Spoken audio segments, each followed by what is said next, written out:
ये बताओ तौकीर रजा किस लिए कर रहा है भैया? अपना परिवार, अपना समृद्ध, अपनी राजनीतिक हैसियत के लिए कर रहा है। अगर सोचना होता तो यही ऑपरेशन सिंदूर में तुम पोस्टर ले लेके निकलते, गदगद हो जाता पूरी देश की जनता का कि हमारा मुसलमान है, हिंदुस्तानी मुसलमान है। 3 दिन से ऊपर हो चुका है आई लव मोहम्मद और आई लव महादेव को लेकर के लोग आगे बढ़ते जा रहे हैं। क्या लग रहा है कब तक ये प्रोटेस्ट चलेगी, पथराव चलेगी? देश के मुसलमानों को सोचना चाहिए कि वो भी शर्म तुम्हें आनी चाहिए कि जो पैगंबर बैठा हो 57 कंट्री और भी है, वहाँ भी मुसलमान रहते हैं। ये सारी चीज़ें तुम करके डरा रहे हो बहुसंख्यक समाज को, लॉ एंड ऑर्डर को डरा रहे हो, सरकार को डराने की कोशिश कर रहे हो। ये तुम्हारा प्यार और मोहब्बत नहीं है।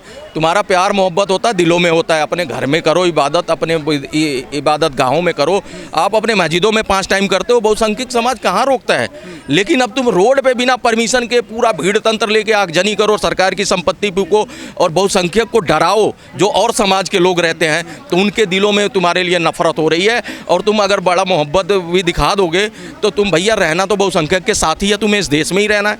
ऐसा है, तुम्हें अलग कंट्री बना के तो अब देने वाली नहीं सरकार, तो इसलिए तुम्हें सोचना चाहिए ये हमारा। अच्छा, तुमने सोचा नहीं ना, बहुसंख्यक भी समझता है कि ये अपने देश का नहीं सोचते। अगर सोचना होता तो यही ऑपरेशन सिंदूर में तुम पोस्टर ले लेके निकलते, गदगद हो जाता पूरी देश की जनता का कि हमारा मुसलमान है, हिंदुस्तानी मुसलमान है। लेकिन उस समय सबके मुंह में दही जमी थी, किसी से पूछो तो उसकी राय ठीक से नहीं दी जा रही थी। तो यहाँ पे तुम आई लव मोहम्मद करके तुम डरा रहे हो। तुम ये नहीं कर रहे हो, मोहब्बत कर रहे हो। मोहब्बत ये नहीं होती। मोहब्बत मेरे भगवान है, मेरे पास है। मैं किसी को कहूँ कि भैया मैं जय श्री राम जैसे पकड़ के कॉलर, तो मोहब्बत नहीं दिखा रहा, वो नफरत दिखा रहा हूँ और मैं उनको डरा रहा हूँ, तो उसके दिल में मेरे लिए भी नफरत होगी। तो इनको बहुसंख्यक ये तो जाहिल हैं, समझते नहीं हैं। लेकिन जो पढ़े लिखे हैं वो उनको समझाएं कि भैया इस तरह से नहीं होता। ये पोस्टर लेके रोड पर चल रहे हो, कल को कुछ हो जाए, गिर जाए, पैरों में आ जाए, कौन देगा इसके जवाब? जाए फिर सर तन से जुदा एक दूसरे को कर दोगे, तब तो तुम वहाँ पे शांत हो जाओगे।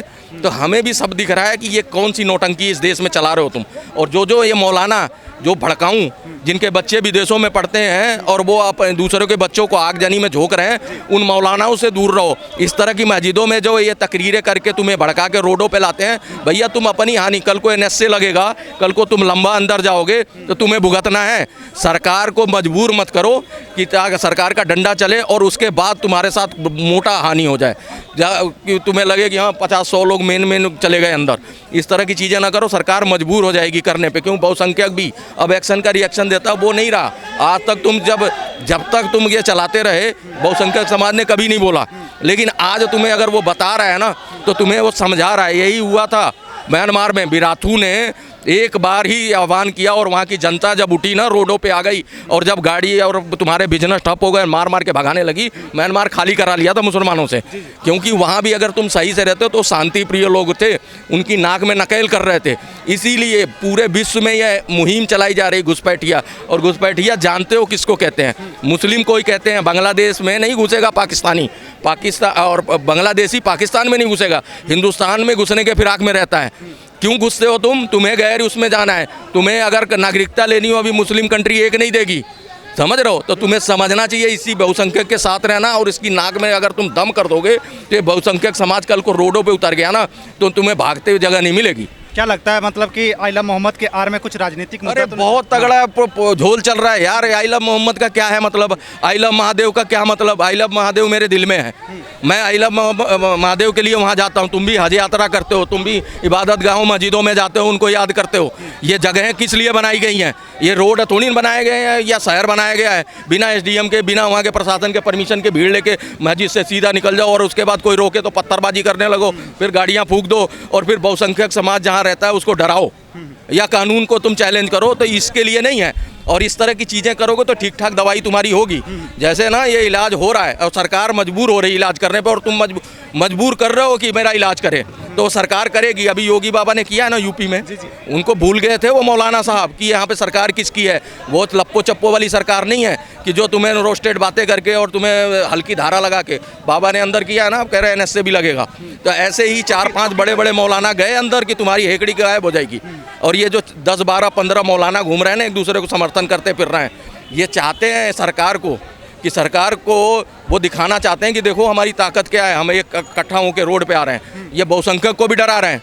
लेकिन बहुसंख्यक जिस दिन उतर गया ना, जगह नहीं मिलेगी इनको भागने के लिए। लेकिन लोग जानना ये चाहते जैसे कि अभी योगी जी एक शहर में रोक रहे हैं हिंसा जो हो रहा है उसको, लोग दूसरे शहर में चले जा रहे हैं, दूसरे जगह चले जा रहे हैं, वहाँ पे बच्चे को आगे खड़ा कर दे रहे हैं, पथराव करने लग रहे हैं। कहाँ जाओगे? 22 राज्यों में सरकार बीजेपी की है, एक मुख्यमंत्री जागा है, कल को एक हेमंत शर्मा हो गए, फिर उसके बाद मोहन यादव हो गए, ये सारी बीजेपी की ही तो सरकारें हैं। अब सभी जागेंगे भाई। देखो, एक चीज़ को देख के दूसरा खरबूजे को देखेंगे, वहाँ का मुख्यमंत्री सही शासन चला रहा है, मुसलमानों को संयम में रख रहा है, कानून के डर के उसमें वहाँ का मुसलमान ठीक ठाक है, तो वो भी अपने यहाँ भी लॉ एंड ऑर्डर मेंटेन करेंगे और वहाँ भी डंडा चलेगा। तो ये बताओ पूरे, अच्छा अगर बहुसंख्यक जमा जा गया तो कानून की जरूरत ही नहीं है, फिर तुम रोडों पे निकलोगे, वो भी रोड पे आ जाएगा। क्या हिंदुत्व का आगे बढ़ना पड़ेगा? अरे बढ़ना ही पड़ेगा, मजबूर कर रहे हो तुम। अभी तक हिंदू नहीं बोलता था, आज पंडाल जला देते तो उसकी जितनी भी कांवड़ यात्रा और जो भी चलती थी प्रशासन के उसमें सिक्योरिटी में चलती थी, हिंदू कहता था कोई बात नहीं, तुम उसमें बम फाड़ दो, इतना आतंकवाद हुआ है इस देश में, सारा हिंदू ने बर्दाश्त किया, तुम्हें भी बर्दाश्त किया, तुम्हारी संख्या भी बढ़वा दी, तुम्हारे को समृद्ध करने के लिए सरकार ने भर भर की स्कीमें दे दी। तुम्हें उस खाने के बजाय और गाने की बजाय तुम उस देश की सरकार को आंखें दिखा रहे हो और उस देश की संपत्ति फूंक रहे हो। इसके लिए मैं कह रहा हूँ कि अब भी अगर नहीं संभले तो देर हो गई ना, तो तुम्हारे को ठीक ठाक इलाज करने के लिए समाज जाग जाएगा, और हिंदू समाज जाग गया तो फिर जगह ढूंढना कहाँ जाना है। जी आप वेट करें, बताइए क्या कहना चाहते हैं? मैं कह रहा था ये आई लव मोहम्मद जो चल रहा है, मैं कहना चाहता हूँ ये आई लव मोहम्मद की तख्ती लेके घूम रहे हैं जगह जगह। तो मेरा कहने का मतलब है ये आई लव मोहम्मद की तख्ती है, ये अपनी अपनी दुकानों में लगा ले, हिंदू अपना आप बता देगा इन्हें आई लव मोहम्मद। क्या मतलब क्या बोलना क्या चाह रहे, क्या बताएगा? बताएगा वो यहाँ का हिंदू समझ अपनी, जब ये अपनी दुकानें राम के नाम से चलाते हैं, भगवानों के नाम से चलाते हैं, तो आई लव मोहम्मद अपनी दुकान पर तख्ती क्यों नहीं लगा सकते?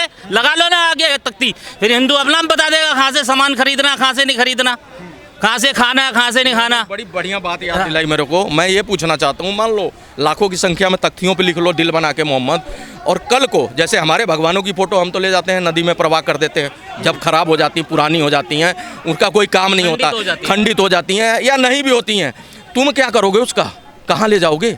फिर उसके साथ जब कुछ होगा तो फिर क्या जवाब दोगे? क्योंकि तुम्हारे में ना मूर्ति पूजा हराम, ना तुम्हारे फोटो है, ना कुछ है, उनका क्या करोगे उन तख्तियों का जिनको ज़्यादा संख्या में तुम लगा के घूम रहे हो रोडों पे?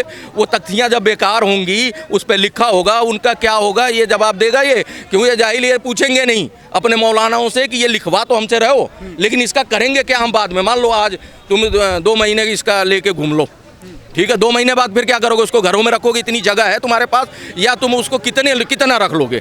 कितने दिन संजो लोगे? कितने दिन संजो लोगे? एक नहीं 1000 तख्तियाँ बना रहे हो तुम, 1000 तख्तियाँ बना रहे हो, एक 10 बनाएगा, वो 10 अपने घर में इकट्ठा कहाँ रखेगा? कल को उसके साथ बेकदरी करोगे तो उसका जवाब दे ही दोगे तुम। तो वही कह रहा हूँ, जो चीज़ें हैं पहले अपने ही इस्लाम को सही से जान लो, और नहीं तो सऊदीया जाते हो ना, तुम शेखों से पूछो वो क्यों नहीं नागरिकता देते यहाँ के मुसलमानों, क्यों हिंदुस्तानी मुसलमान बोलते हैं, क्यों नहीं डायरेक्ट बोलते हैं मुसलमान है। आज वो तुम्हें कहते हैं ना हिंदुस्तानी इंडियन मुस्लिम, तो इसलिए कहते हैं कि हिंदुस्तान तुम्हारी पहचान है, और इसी हिंदुस्तान को तुम अगर झोंकना चाहते हो आग में, तो ये ध्यान रखना, यही हिंदुस्तान में रहना भी है तुम्हें, और बहुसंख्यक के साथ रहना। कोई पनाह नहीं देगा कोई मुस्लिम देश, 57 कंट्री हैं, लेकिन एक भी नागरिकता तुम्हें देने को तैयार नहीं है। समझ आए? बांग्लादेश हो गया चाहे पाकिस्तान हो, बांग्लादेश की आगे थी। कहने का मतलब है आई लव मोहम्मद ये बोलना कि तो पहले मोहम्मद नहीं करते, 5 बारी नमाज कर रहे हैं तो पहले का मोहम्मद करते थे। ये नवरात्रे और ये दशहरा जो हमारी रामलीला आती है, इन दौरान बीचों में क्यों करते हैं भाई? ये पहले क्यों नहीं कर लेते? ये सोची समझी साजिश है देश के अंदर दंगा भड़काना। ये किसका काम है? मैं मेरे मुंह से निकल जाएगा, ये मुझे पता है किस लोगों का काम है। ये लोग जो है ना मानसिक, जो देश में क्या नाम जहर फैलाना चाहते हैं, केरोसिन फैलाना चाहते हैं, आग लगाना चाहते हैं, इन लोगों को कहना चाहता हूँ ये देश जो है ना, ये आराम से रहने वाला देश है, आराम से रहो, अपने अपने बच्चों को पालो, अपने अपने परिवार को पालो, अपने अपने कमाओ, खाओ, मौज करो। इस देश के अंदर जो इस देश से जो लोग हैं, कभी जाते हुए सुना है यहाँ से पाकिस्तान जा रहे हैं, बांग्लादेश जा रहे हैं, नेपाल जा रहे हैं, और अगल बगल सब यहाँ ही आ रहे हैं ना? पता है यहाँ सब कुछ मिलेगा, यहाँ राशन कार्ड भी बन जाएगा, हर चीज़ आराम से बनता है, सब कुछ मिल जाएगा यहाँ पे। सरकार का सपोर्ट होता है तब तो सरकार का सपोर्ट नहीं होता इसके अंदर। यहाँ पे कुछ लोग जो है ना, इनको पनाह देते हैं, जो इनके वोटर बनाना चाहते हैं, इनको इनका अपना वोट इस्तेमाल करना चाहते हैं, ये वो लोग करवाते हैं इनसे। जो अभी मशीनरी अभी करी है ना इन्होंने, वोट चेंज सरकार ने, तो कैसे उछल गए सारे के सारे। ठीक है, मुद्दे पे आते हैं। मुद्दा तो यही है हाँ, ना। जैसे कि अभी जो है बरेली से निकला हुआ ये हिंसा, अब जो है ना महाराष्ट्र में जाकर के वहाँ के कुछ मौलवी लोग बोल रहे हैं कि योगी आदित्यनाथ को धमकी दे रहे हैं, इस पे क्या कहना चाहते हैं? वही तो कह रहा हूँ, यहाँ के गृह मंत्री के वीडियो के साथ AI छेड़छाड़ करके उसको इस तरह से फैलाया, तो गृह मंत्री और बीजेपी की सरकार को देखना चाहिए कि किस तरह का उपद्रव अभिव्यक्ति की आज़ादी के नाम पे फैला रहे हैं। ये अभिव्यक्ति की आज़ादी पे अगर कानून नहीं आया ना कि ये कुछ भी कर गुजरेंगे, तो ऐसी चीज़ों पे गवर्नमेंट को भी बड़ा सख्ती से निपटना पड़ेगा, क्योंकि जो बहुसंख्यक समाज है उसने अपने टाइम पे आपको वोट दे के दिखाया है कि भैया आप सख्ती से बैठो इस सीट पे और इनका ठीक ठाक इलाज करो, इनकी दवाई लंबी है। और जैसे योगी बाबा ने कहा, भूल गया था वो मौलाना, यहाँ शासन किसका है, तो ये ध्यान रखे, उस पर भी NSA लगेगा और वो लंबा जाएगा अंदर। और दूसरी चीज़, जैसे बाबा हैं, बाबा पे तो हम अस्वस्थ हैं। बाबा 8-8.5 करोड़ मुसलमान रहता है यूपी में, 8-9 साल से वो बैठे हुए हैं गद्दी पे, तब से वहाँ का मुसलमान भी सीधा हो गया। और कुछ अराजक तत्व हैं, जैसे बरेली में हुआ या मुजफ्फर ऐसे जगह पे हैं, उनका भी इलाज बाबा सही करते हैं। उनके अंदर भी खौफ है, मैंने देखा है उन मुसलमानों को कि भैया तुम मीडिया वालों को बोलते हुए कि तुम कुछ अनसन बुलवा लो और कल को हमारे पिछवाड़े पे डंडा बजे, तो वो मुसलमान भी जानता है कि यहाँ पे वो बाबा बैठे हैं, ये किसी को बख्शने वाले नहीं। इसी तरह के और मुख्यमंत्रियों को भी देखना चाहिए कि इस तरह के अपने राज्यों में, जैसे इंदौर में हुआ, वहाँ भी देखना चाहिए। मोहन यादव हैं और जो लोग भी हैं, डॉक्टर मोहन यादव, जितने भी मुख्यमंत्री बीजेपी के हैं, वो उसी तरह सख्ती से काम करें, ये सीधे हो जाएंगे। लेकिन इनको थोड़ा दवाई देनी पड़ेगी। लेकिन अभी भी कुछ लोग हैं जो कि बोल रहे हैं कि ये तो अभी कुछ नहीं था, अभी रोड पे जनसैलाब बहेगी। कहने वाले बहुत कुछ कहते हैं, बिना हड्डी की जुबान है, जुबान से जो मर्जी बोल दो। जिस दिन करोगे ना, मैं बता रहा हूँ, बहुसंख्यक अंदर से बिलबिला रहा है, अब फ्रस्ट्रेशन बहुसंख्यक की बाहर आ रही है। आप सोचो, मोहम्मद के नाम ठीक से नहीं पता थे बहुसंख्यक को, आज तुमने वहाँ पे ला दिया उनको कि आज लोग जन इस पर चर्चा कर रहे हैं। ये चर्चा कौन करवा रहा है? तुम करवा रहे हो। और कल को अगर उनके साथ कोई बेकदरी होगी तो तुम ही उसको जिम्मेदार भी हो। तो इसलिए तुम्हें अब भी जाग जाना। और जो पढ़े लिखे तबका है मुस्लिम में, थोड़े बहुत पढ़े हैं, जो जाहिल हैं वो तो संख्या बहुत है, वो उनको आगे आके उनको समझाना चाहिए कि उनके घर में एक आध आदमी भी पढ़ा लिखा हो तो बताए कि इस तरह की प्रोपगंडे में और इस तरह मौलाना के बहकावे मत आओ, तुम्हारे बच्चे कल को भुगतेंगे। ये मौलाना तो ऐश कर रहा है, मज़े ले रहा है, वो तो अपनी राजनीतिक रोटी सेक रहा, और ये पार्टियाँ अपनी राजनीतिक हित देख रही हैं, कोई किसी के साथ नहीं है। आज़ाद रावण ने जब ऐसे ही किया था, तो जब वहाँ पे डंडे पड़े थे और लोगों को डिटेन करके अंदर किया गया, आज़ाद रावण जो यही है नीले कबूतर, इसने साफ मना कर दिया था कि हम नहीं जानते भाई, हमारे तो लोग ही नहीं हैं।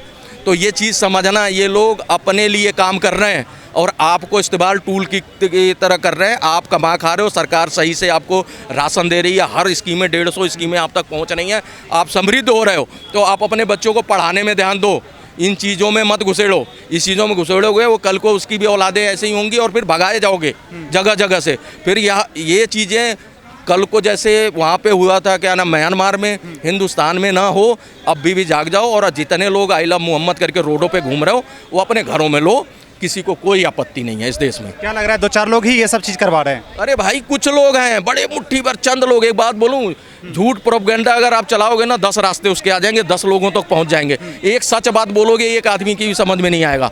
तो वो चीज़ अब भी समझ लो कि जो ये लोग कर रहे हैं ये अपने पर्सनल हित के लिए कर रहे हैं। ये बताओ तौकीर राजा किस लिए कर रहा है भैया? अपना परिवार, अपना समृद्ध, अपनी राजनीतिक हैसियत के लिए कर रहा है। ये मौलाना क्यों आते हैं, क्यों आते हैं इसमें, क्या नाम है, राजनीति में? ये सत्ता की मलाई खाने आते हैं। और तुम कहाँ हो? जहाँ 60 साल से आज तक नहीं समृद्ध हुए, संख्या बढ़ा ली लेकिन आज शिक्षित नहीं हुए पूरी तरह से। आज भी तुम निचले तबके में हो, टैक्स के दायरे में नहीं आते, तुम आज गवर्नमेंट को किसी सहयोग में काम नहीं आते। गवर्नमेंट बल्कि तुम्हें देने में ही व्यस्त है कि भैया ये स्कीम इन तक पहुंच जाए, वो पहुंच जाए, डायरेक्ट तुम्हारे अकाउंट में पेंशन पहुंच रही है। ये सारी गवर्नमेंट को करना पड़ रहा है। बोझ मत बनो, पढ़ाओ लिखाओ, समृद्ध बनो, देश के काम आओ और देश हित में खड़े हो। ये चीज़ें आई लव मोहम्मद भी नहीं खुश होने वाले, उनको भी पता होगा कि वहाँ जाहिल रहते हैं, इसलिए उनकी भी नज़र तुम पे नहीं पड़ने वाली। वो देखो पाकिस्तान देश अलग करके दिया, आज देख लो क्या हालत है, इसीलिए अलग करके दिया, बेइज्जती कराने कभी तो वही बैठा हुआ है। तो तुम कल को इंडियन मुस्लिम जो है वो अपनी इस तरह की थू करवाए, उसको जागना चाहिए। मुस्लिम को ही मुस्लिम को समझाना चाहिए। हिंदू अब समझा रहा है लेकिन तुम उसकी नहीं सुन रहे हो, तुम उल्टा ले रहे हो। तो मैं कह रहा हूँ पढ़े लिखे स्कॉलर हैं जो, वो समझाएं अपने समाज को कि भैया ये सब ठीक नहीं है, तुम समृद्ध हो, पढ़ो लिखो, आगे बढ़ो। आप क्या कहना चाहते हैं इस पे रोकने के लिए? रोकने के लिए सरकार को सख्ती से देखो भैया ऐसा कानून और कड़े कानून लाओ और इन पे नकेल लगाओ। इस तरह की चीज़ें आगे ना करें। ये किसी न किसी चीज़ को लेके चल ही रहे हैं। कभी एनआरसी के नाम पे झूठा प्रोपगंडा, उसके नाम पे आगजनी करते हैं, इतने इतने टाइम तक साल 2-2 साल यहाँ पे वो रोड जाम कर देते हैं। उसके बाद ये जो प्रोपगंडा होता है इन्हीं को क्यों मिल जाता है? और कोई समाज तो नहीं उठ के आता? जैन समाज भी रहता है, यहाँ सिख रहता है, यहाँ और भी बहुत सारे समाज बौद्धिस्ट रहते हैं, वो क्यों नहीं आते? भाई उनको किसी चीज़ की टेंशन नहीं है, वो मज़े से रह रहे हैं। तुम्हारे को ज़्यादा टेंशन है। एक तो तुम ठीक से सरकार को टैक्स नहीं देने लायक हो, और तुम पढ़े लिखे होते तो सरकार की उसमें क्या नाम है, देश की उसमें भागीदारी देते। वो नहीं करना। एक सूफिया कुरैशी हुई, सारे मुसलमान छाती पीट पीट के घूम रहे हैं रोडों पे। अरे तुमने सूफिया कुरैशी बनने दिया अपने घरों में? जो महिलाएं थीं उनको बुर्के से आज़ाद किया, उनको आज़ादी दी, पढ़ने लिखने का उनको मौका दिया? ये नहीं सोचा किसी मुसलमान ने। बस ये छाती पीटना था कि सूफिया कुरैशी हमारे समाज से आ गई। तो ये चीज़ें ना करो। कलाम साहब पे छाती मत पीटो। आप बनाओ कलाम साहब। 25 करोड़ में कम से कम 250-300 कलाम हो जाने चाहिए। इतनी संख्या एक देश से बड़ा है। 25 करोड़ आबादी पाकिस्तान की नहीं है, बांग्लादेश की नहीं है, किसी मुसलमान कंट्री की नहीं है। तुम्हारी इतनी आबादी इस देश में है तो तुम भागीदारी में भी आओ। ये सब देश जलाना और ये इस प्रोपगंडे का शिकार मत बनो। ये तुम्हें खुद ठीक करना पड़ेगा। अगर मेरे को ठीक होना है, मैं खुद अगर समझूंगा और समझ के देश में भागीदारी दूंगा, तभी ठीक होने वाला माहौल। ठीक है, धन्यवाद सर।